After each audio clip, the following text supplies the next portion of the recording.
March 21 വിശുദ്ധ ബെനഡിക്റ്റ. 1987 May 10 John Paul രണ്ടാമൻ മാർപ്പാപ്പ വിശുദ്ധയായി പ്രഖ്യാപിച്ചു.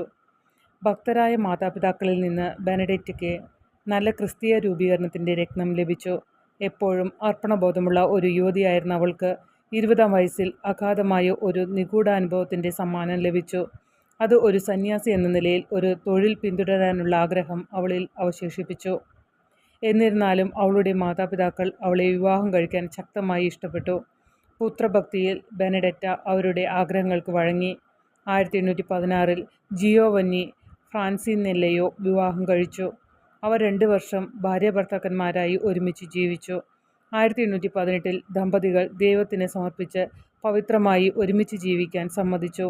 അതേസമയം ക്യാൻസറുമായുള്ള അവസാന പോരാട്ടത്തിൽ ബെനഡിക്റ്റയെ പരിചരിക്കുന്നതിനായി അവർ അവളുടെ ഇളയ സഹോദരി മാർത്തായെ അവരുടെ വീട്ടിലേക്ക് കൊണ്ടുപോയി.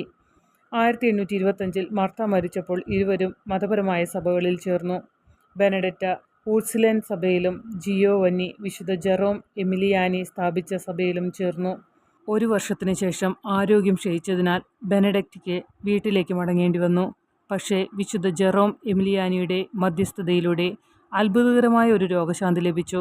ഇപ്പോൾ പെൺകുട്ടികളുടെ വിദ്യാഭ്യാസത്തിനായി സ്വയം സമർപ്പിക്കുന്ന ഒരു പുതിയ ജോലി ഏറ്റെടുക്കാൻ അവൾക്ക് ആഹ്വാനം ലഭിച്ചു. അവർ ബിഷപ്പിൻ്റെ അംഗീകാരം നേടി. കൂടാതെ ബെനഡിക്റ്റയെ സഹായിക്കുന്നതിന് ജിയോവാനി സെമിനാരി വിടണമെന്നും ബിഷപ്പ് അഭ്യർത്ഥിച്ചു. കാരണം ആ ജോലിയുടെ വ്യാപ്തി കാരണം. ഇരുവരും തങ്ങളുടെ ബിഷപ്പിൻ്റെ കൈകളിൽ പൂർണ്ണമായ പവിത്രതയുടെ പ്രതിജ്ഞ സ്വീകരിച്ച് അവരുടെ സംയുക്ത ദൗത്യത്തിനായി പുറപ്പെട്ടു.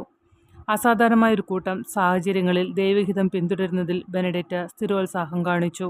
അവരുടെ ധൈര്യവും ബോധ്യവും ഈ പ്രദേശത്തെ സ്ത്രീ വിദ്യാഭ്യാസത്തെ പരിവർത്തനം ചെയ്യാൻ സഹായിച്ചു. ആദ്യം യാത്ര പുറപ്പെട്ടതിന് ശേഷം ജിയോവാനിക്കും ബെനഡിക്റ്റയ്ക്കും അവരുടെ ജോലിയെ നശിപ്പിക്കുമായിരുന്ന ഗോസിപ്പുകളും അപവാദങ്ങളും സഹിക്കേണ്ടി വന്നെങ്കിലും ഇത് തടയാൻ ബിഷപ്പിൻ്റെ കൈകളിൽ തൻ്റെ തുടക്കം അർപ്പിക്കാൻ ബെനഡിക്റ്റ ബുദ്ധിമതിയായിരുന്നു. റോങ്കോ സ്ക്രിവിയയിൽ ഒരു കന്യാസ്ത്രീയായി താമസിക്കാൻ പോയി. ഒടുവിൽ ബെനഡിക്റ്റയ്ക്ക് പ്രൊവിഡൻസിൻ്റെ ബെനഡിക്റ്റൻ സിസ്റ്റേഴ്സ് സഭ സ്ഥാപിക്കാൻ കഴിഞ്ഞു.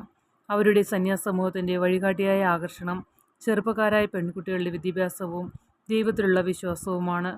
മരണസമയം കൃത്യമായി പ്രവചിച്ച ശേഷം ബെനഡിക്റ്റ 1858 മാർച്ച് 21 റോങ്കോ സ്ക്രിവിയയിലെ തൻ്റെ മാതൃഭവനത്തിൽ സമാധാനത്തോടെ മരിച്ചു.